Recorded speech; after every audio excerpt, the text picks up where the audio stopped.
থেকে আমি ঢাকা ১৭ আসনের জামাত মনোনীত প্রার্থী যিনি তারেক রহমানের সঙ্গে লড়বেন, তিনি আজকে একটি সোশ্যাল মিডিয়ায় লিখেছেন যে তারেক রহমান পূর্বে কখনো রাষ্ট্রপ্রধান বা রাষ্ট্রীয় কোনো দায়িত্বে ছিলেন না, অথচ তিনি প্রধান উপদেষ্টা কিংবা সেনা প্রধানের মতো প্রোটোকল পাচ্ছেন। কিভাবে পাচ্ছেন? সরকার জনগণের কাছে পরিষ্কার করেনি। মানে এটিকে আপনি কিভাবে দেখেন? ধন্যবাদ। মূল ব্যাপারটা হচ্ছে কি, লেভেল প্লেয়িং ফিল্ড একটা বক্তব্য। মানে সকলের সুযোগের সমতা, সুযোগের সাম্য যেটা আমরা বলি, সেটা তো এটা কিভাবে হবে, কতটা হবে, কিভাবে বাস্তবায়িত হবে, সেটা নিয়ে সেটা ব্যাখ্যা সাপেক্ষ। কতগুলো জিনিস আছে, কতগুলো সময় আমাদের জীবনে আসে, জাতীয় জীবনে আসে, সেটাকে আমাদেরকে বিবেচনায় রাখতে হয়। কতগুলো বিশেষ গুরুত্বপূর্ণ বিষয় থাকে সেগুলোকে বিবেচনায় রাখতে হয়। রাষ্ট্রকে, সরকারকে, প্রশাসনকে, এগুলো কিন্তু বিবেচনায় রাখতে হয়। তো সেটা বিবেচনায় রাখতে গিয়ে যদি কিছু ঘটনা ঘটে, সেটা মানে এই যে সমান্তরাল অবস্থার ব্যত্যয় ঘটেছে কিনা, সেটা আমাদেরকে যাচাই বাছাই করে নির্বাচন কমিশন দেখবে, রাষ্ট্রীয় প্রশাসন দেখবে, জনসাধারণ দেখবে, সকলেই চোখের সামনেই তো আছে, এগুলো দেখবে। তো ধরুন, এখানে তারেক রহমান 17 বছর দেশে ছিলেন না, 17 বছর পরে দেশে ফিরেছেন। স্বাভাবিক অবস্থায় কিন্তু তিনি বিদেশে গিয়ে একটা প্রবাস জীবন বেছে নিয়েছেন এরকম না। তিনি কেন গিয়েছেন এটা সকলেই জানি আমরা, তাই না? তিনি তো মানে জীবন মৃত্যুর একটা সন্ধিক্ষণে ছিলেন, তার উপর নির্যাতন হয়েছিল, অত্যাচার হয়েছিল এবং তাকে পঙ্গু করে দেওয়া হয়েছিল। তিনি চিকিৎসার জন্য গিয়েছিলেন এবং দেশে এমন একটা অবস্থার সৃষ্টি হয়েছিল, তার পক্ষে এখানে নিরাপত্তা নিয়ে নিরাপদে ফিরে আসবার মতো কোনো অবস্থা ছিল, যার জন্য তাকে বাধ্য হয়েই কিন্তু বাইরে অনেক বছর থাকতে হয়েছে। তারপরে হচ্ছে ব্যক্তি, আমরা তো সকলেই ব্যক্তি, আমি একজন ব্যক্তি, আপনি একজন ব্যক্তি, উনি একজন ব্যক্তি, এরকম।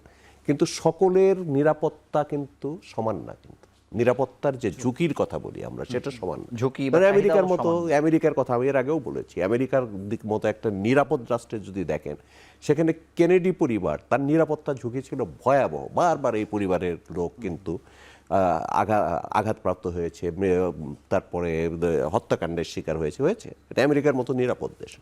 আমাদের দেশেও কিন্তু এরকম আছে। এই যে একটা তারেক রহমান যে পরিবারকে বিলং করেন, জিয়াউর রহমান, তারপরে খালেদা জিয়া, কোকো, তারপরে তারেক রহমান, মানে এটাকে আপনি বিশেষ মনে করছেন, যেটার সাথে ভারসাম্য নিরাপত্তা ঝুঁকি বেশি। জি, কিন্তু নিরাপত্তা ঝুঁকি, আমার নিরাপত্তা ওই ঝুঁকি প্রথমের ওয়েলকামিংটাকে সবাই আসলে নিয়েছে, সেটি নিয়ে আসলে কথা হয়তো তখন বলে না, এখন হয়তো বলছে না। নিরাপত্তা ঝুঁকির কারণে যদি তাকে রাষ্ট্র নিরাপত্তা দেয়, দেখেন এখানে তো এখনো খুন খারাপই হচ্ছে। হাদির ঘটনা যদি আপনি দেখেন, তা হাদিদের নিরাপত্তা ঝুঁকি অনেক বেশি ছিল, কিন্তু তাদেরকে রাষ্ট্র প্রয়োজন অনুযায়ী এই ঝুঁকিকে বিবেচনায় নিয়ে কিন্তু যদি নিরাপত্তা বিধান করত, তাহলে কিন্তু এইরকম একটা বিয়োগান্তক ঘটনা ঘটতো না।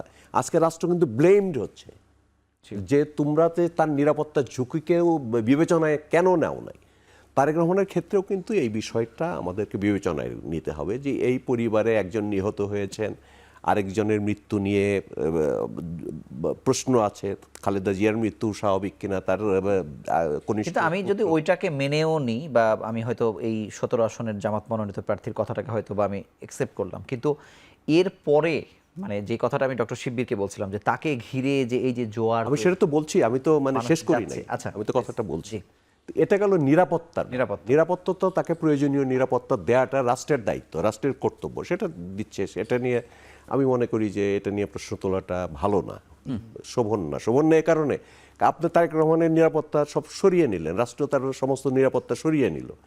কালকে যদি আল্লাহ না করুক একটা ঘটনা ঘটে, তখন তো এই রাষ্ট্রেই তো ব্লেমড হবে যে তার ঝুঁকিকে বিবেচনায় তোমরা কেন নাও নাই।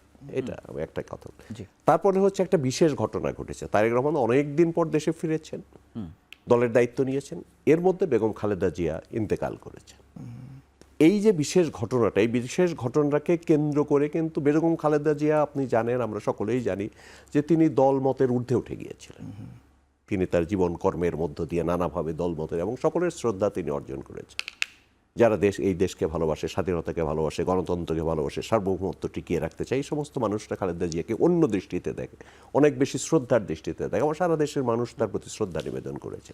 তো এই যে ঘটনাটা ঘটে গেছে, এই ঘটনাটাকে কিন্তু আমাদের বিবেচনায় রাখতে হবে। এর কারণে কিন্তু সকলেই, অনেকেই দলমত নির্বিশেষে কিন্তু সেখানে যাচ্ছে, শোক বই খোলা হচ্ছে। যেমন খালেদা জিয়ার কবরেও যেমন যাচ্ছে ফুল দিতে, ফাতেহা পাঠ করতে, সমস্ত মানুষ ভিড় করছে, যাচ্ছে। তো এটা তো ওই যে এর সঙ্গে ভোটের কোনো সম্পর্ক নেই।